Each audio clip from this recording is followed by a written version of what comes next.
నమస్కారం.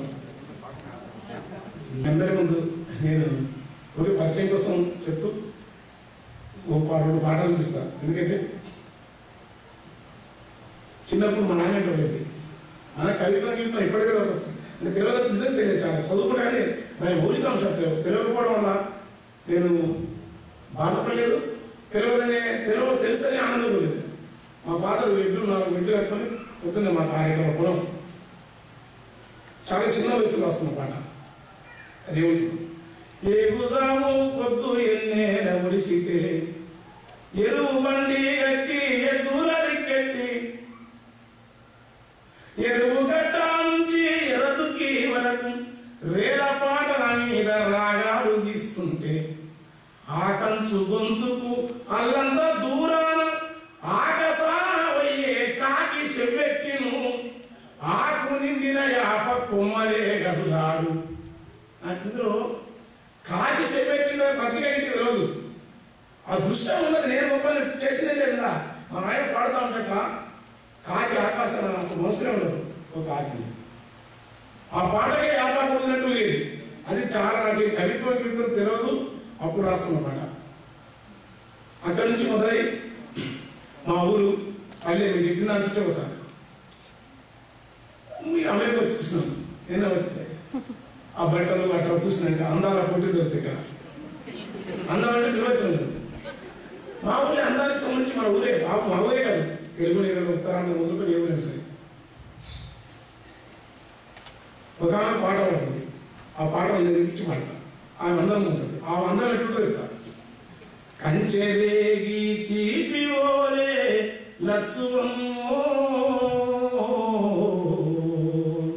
నీ కంఠమెంత మధురమేవో లచ్చువమ్మ పారేటి అలల మీద పండు టెన్నెల రాలినట్లు ఊరే ఊట సెలిమలోన తేట నీరు తొలగినట్లు వెండి మెరుపుల నవ్వు నీలో లచ్చువమ్మో నీ ఎంత చక్కని రూపమేమా లచ్చువమ్మో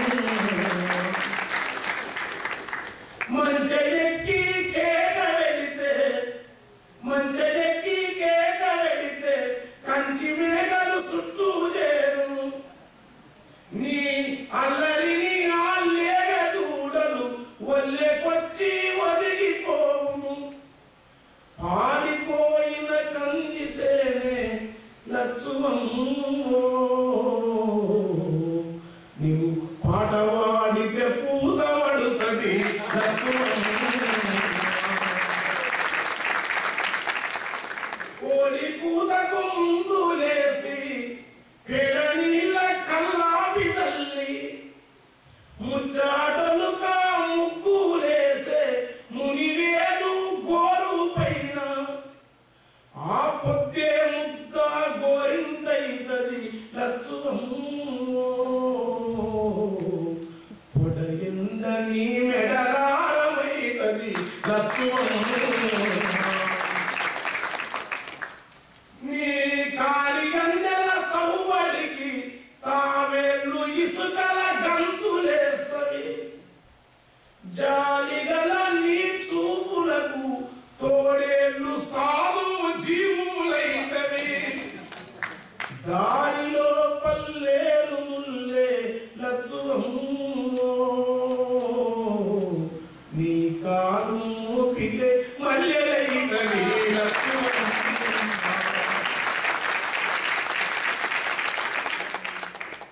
ఎరువాగని సేట చల్లితే సాళ్ళు మారని గింజాలుండవు నీ ప్రేమ నెరిగిన పక్షులేమో పాలకంకుల తుంచి వేయవు నీ చెమట సుక్కలు రాలుతుంటే లచ్చువమ్మో ఆ సేను సెలకలు దోసిరగ్గును లచ్చువమ్మో ఇట్లాంటి పల్లె వీళ్ళకే సుఖకడేరా ఆ వాద వివాదాలు ఎందుకంటే పాట మాట్లాడితే పాట మధ్య రాకుండా జ్ఞాపకం మాట్లాడతారు. ఇది పల్లె. దీంట్లో మీకు తెలియదు ఆ పల్లె ఎందుకంత మాకంటే ఎక్కువ మాట్లాడేది ఎంత దూరం అయితే అంత ఉంటుంది. వాన వచ్చింది, నేను అడిగిన వాన నీవు వస్తానంటే నేను వద్దంటా రాసింది. వాన వేదం ప్రకారం వరుణుడి వేదంలో చాలా గొప్ప భావన వాన రాసింది. సూర్యుడు మనకు దేవుడు, వెలుగు దేవుడు, నిప్పు దేవుడు. ఈ దేశీయమైన భారతీయత ప్రపంచానికి కాదు. నేను ఆ రాసినప్పుడు తప్ప రాయలే కాదు, మంచి కవులే ఉంటుంది. మీరు మాత్రం ప్రశ్నిస్తున్న వాళ్ళు.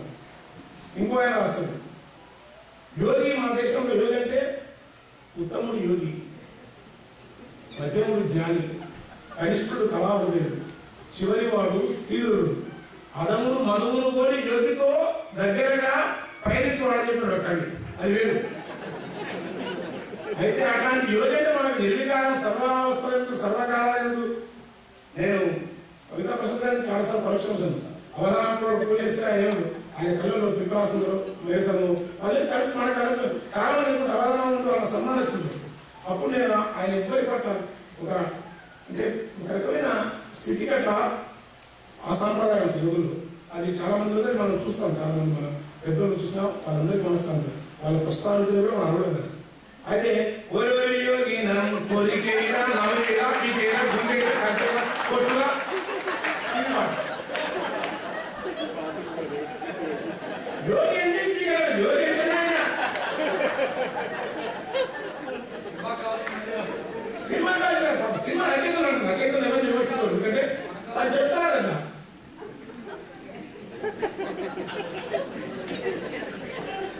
ఇంకేమంటే ఇంకా కాస్త కొత్త అభిప్రాయాలు వద్దు ఎక్కడైనా స్త్రీలు అంటే మాత్రం వ్రత విధానం స్థానమేశ్వరరావు గారు అంటుంటే మనకు కృష్ణుడు కాదు సంస్కృతం మామూలు ఉండదు. అటువంటి సంస్కృతిలో మన తెలుగు పాటలు అమ్మని కమ్మని దెబ్బ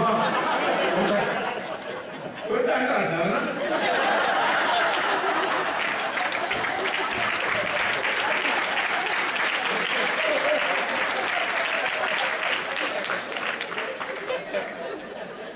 ఏ స్త్రీ ముందే నాకు రాసుకుంటాను. చాలా వైపరీత్యం. అందుకే మేము ఎంతకాలం మనకు తెలిసింది చాలా తక్కువ. జానడు చాలా ఈ తెలుగుని అందరి నుంచి నేర్చుకుంటాం, పాడుతున్నాం. పాడే క్రమంలో అయితే అట్లా ఊరిలో నేను ఊరు చాలా ఉంటుంది. ఎట్లా వెళ్ళిపోయినప్పుడు ఇప్పుడు ఎండ చూస్తున్నాం. ఈ ఎండ చూస్తానికి మనకు ఏమనిపిస్తుంది? బ్రహ్మాండం. మన దగ్గర కరెక్ట్ ఈ దశలో ఎండ ఉంటే వసంతం కదా.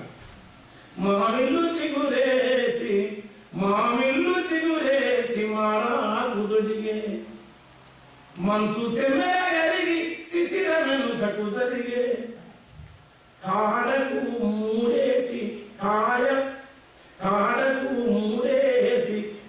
కాయ పిందెల గాయం తను మంచి పాలిచ్చే తన్నులా సందము కొమ్మలన్నీ వంగి అమ్మ ప్రేమను సాటే రావే మా చైత్రమా